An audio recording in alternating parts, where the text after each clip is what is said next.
സെക്രട്ടേറിയറ്റിന് മുന്നിൽ ആശാ വർക്കേഴ്സ് നടത്തുന്ന സമരം 19-ാം ദിവസത്തിലേക്ക്. സമരം തുടരുന്നതിനിടെ CITU AG ഓഫീസിലേക്ക് ബദൽ സമരം നടത്തും. ആശാ വർക്കേഴ്സിന്റെ പ്രതിസന്ധിക്ക് കാരണം കേന്ദ്ര സർക്കാർ എന്ന് ആരോപിച്ചാണ് CITUവിന്റെ സമരം. സലീം മാലിക് വിവരങ്ങളുമായി ചേർന്നു. സലീം, ഇന്നിപ്പോൾ 19-ാം ദിവസമല്ലേ? ഈ പറയുന്ന നീണ്ട 19 ദിവസങ്ങളിൽ അവർ നടത്തുന്ന സഹന സമരം ഒരുപക്ഷെ കേരളത്തിന്റെ സമര ചരിത്രത്തിൽ തന്നെ രേഖപ്പെടുത്തപ്പെടുന്ന ഒന്നായി മാറുകയാണ്. ഏതെങ്കിലും തരത്തിലുള്ള അവരുടെ ആവശ്യത്തോട് അനുഭാവപൂർണ്ണമായ ഒരു ചർച്ച ഇന്നെങ്കിലും പ്രതീക്ഷിക്കാമോ? Saleem, good morning. Good morning Hashmi. കഴിഞ്ഞ 19 ദിവസമായി ആ സമരം വലിയ ശക്തമായി തുടരുകയാണ്. അതിനിടയിൽ ഇവരുടെ സമരക്കാരുടെ ആവശ്യങ്ങളിൽ ചിലതൊക്കെ സർക്കാരിന് അംഗീകരിക്കേണ്ടി വന്നു. ആദ്യ ദിവസങ്ങളിൽ സമരക്കാരുമായി ചർച്ച നടത്തിയ ആരോഗ്യമന്ത്രി ഈ അടുത്തെങ്ങും ഓണറേറിയം കുടിശ്ശിക നൽകാൻ കഴിയില്ല, സാമ്പത്തിക പ്രതിസന്ധിയാണ് എന്ന് പറഞ്ഞതാണ്. അതിന് പിന്നാലെ ഈ സമരം ശക്തമാവുകയും പൊതുജനങ്ങളുടെ ഉൾപ്പെടെ കേരളത്തിൻ്റെ മുഴുവൻ പിന്തുണയും ഇവർക്ക് ലഭിക്കുകയും ചെയ്യുന്ന സാഹചര്യത്തിന് പിന്നാലെ 2 മാസത്തെ ഓണറേറിയം അനുവദിച്ചു. അതിന് പിന്നാലെ ഇന്നലെയോടുകൂടി ഈ അവസാനമുണ്ടായിരുന്ന 3-ാം മാസത്തെയും ഓണറേറിയം ജനുവരി മാസത്തെ കൂടി അനുവദിച്ചതോടെ ഇപ്പോൾ കുടിശ്ശികയില്ല. പക്ഷേ അത് സമരവിജയമാണ് എന്ന് നിസ്സംശയം പറയാൻ കഴിയും.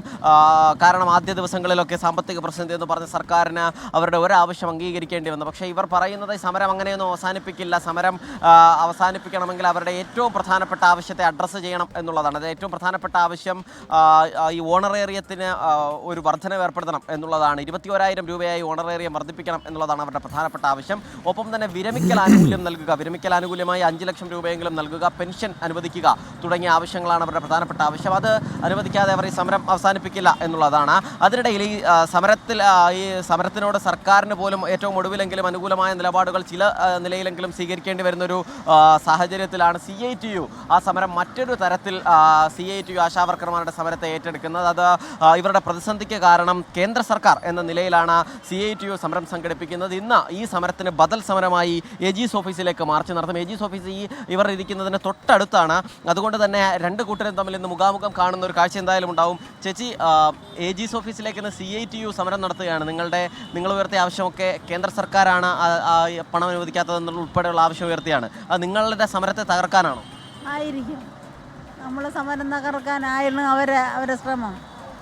അങ്ങനെ തകർന്നു പോകും? ഇല്ല, തകർന്നു പോവില്ല. ഇല്ല, നിങ്ങളുടെ ആവശ്യങ്ങളാണ് CITU അഡ്രസ്സ് ചെയ്യുന്നത് ഒരു വിധത്തിൽ. അപ്പോൾ ആ സമരത്തെ അനുകൂലിക്കുന്നുണ്ടോ? ഒരിക്കലും അനുകൂലിക്കില്ല. അവർ ചെയ്യണമെങ്കിൽ ചെയ്യട്ടെ, അത് അവരുടെ ഇഷ്ടം. ഹാഷ്മി, അങ്ങനെയാണ്. അതായത് ഈ സമരത്തെ ആദ്യഘട്ടം മുതൽ CITU നേതാക്കൾ നേരിട്ടൊരു രീതിയുണ്ട്. അതുകൊണ്ട് തന്നെ ഇന്നത്തെ AG's ഓഫീസ് സമരത്തെ അങ്ങനെ നിഷ്കളങ്കം എന്ന് പറയാൻ കഴിയുമോ എന്ന് എനിക്കറിയില്ല. കാരണം സാധാരണഗതിയിൽ ഉള്ളതുപോലെ ഒരു സമരത്തെ നേരിടുകയായിരുന്നില്ല CITUവിൻ്റെ പ്രധാനപ്പെട്ട നേതാവായ എളമരം കരീം ഉൾപ്പെടെയുള്ളവർ നിരന്തരം ഇവരെ ആക്ഷേപിക്കുകയായിരുന്നു. പാട്ടപ്പെറുക്കുകളെന്ന് ആക്ഷേപിച്ചു, ഈർക്കിലി പാർട്ടി എന്ന് ആക്ഷേപിച്ചു. അങ്ങനെ പല വിധത്തിലുള്ള ആക്ഷേപങ്ങൾക്കൊടുവിലാണ് CITU പല ജില്ലാ കേന്ദ്രങ്ങളിലും ഇന്നലെ സമരം നടത്തിയത്. ഇന്നലെ തന്നെ ഈ സമരത്തിനെതിരെ ഇവരെ ചിലർ ഇളക്കി വിട്ടിരിക്കുകയാണ് എന്നുള്ളതാണ് പറഞ്ഞത്. എന്തായാലും ഇപ്പോൾ ഇന്നത്തെ സമരത്തോടുകൂടി ആശാവർക്കർമാർക്ക് ആ സമരം ആരൊക്കെ സമരം നടത്തിയാലും ഗുണമുണ്ടാകുന്നെങ്കിൽ അവരുടെ ന്യായമായ ആവശ്യങ്ങൾ പരിഹരിക്കുന്നെങ്കിൽ അത് അത്രയും നല്ലത് എന്നേ നമുക്ക് പറയാൻ കഴിയൂ ഹാഷ്മി.